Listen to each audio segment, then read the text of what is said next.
fais quoi, toi? Je révise pour le contrôle la semaine prochaine en GCMS. Ah, je sais. T'as compris les molécules ionisées, le truc électronique et tout ça? Ah, l'ionisation électronique? Ouais. Oui, bah si tu veux, je peux t'expliquer. Ah ouais, je veux bien. Bah écoute, allons-y. Merci. Marie, Alizée et moi-même sommes étudiantes du Master Focal à Nice. Et si comme Alizée, pour toi le principe d'ionisation électronique en GCMS te paraît un peu flou, ne t'inquiète pas, nous allons tout expliquer.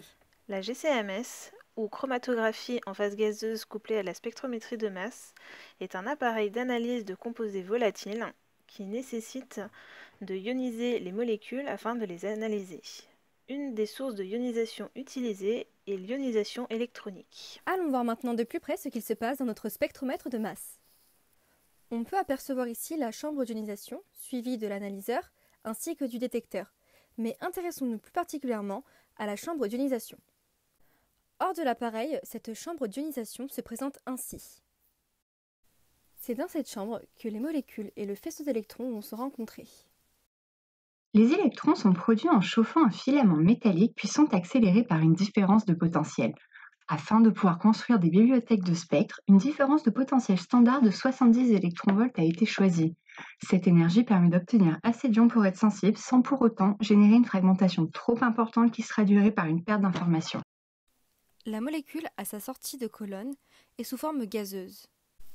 Et c'est à ce moment que le faisceau d'électrons va impacter la molécule. Non, il n'y a pas d'impact. C'est un abus de langage. C'est la vitesse de déplacement du faisceau qui arrache les électrons en déformant le nuage de la molécule. Il n'y a pas de contact entre les deux. On obtient un ion radical qui, de par son instabilité, va initier la fragmentation. En résultent différents fragments. Les chargés vont continuer leur chemin vers l'analyseur, tandis que les neutres vont être éliminés par le vide.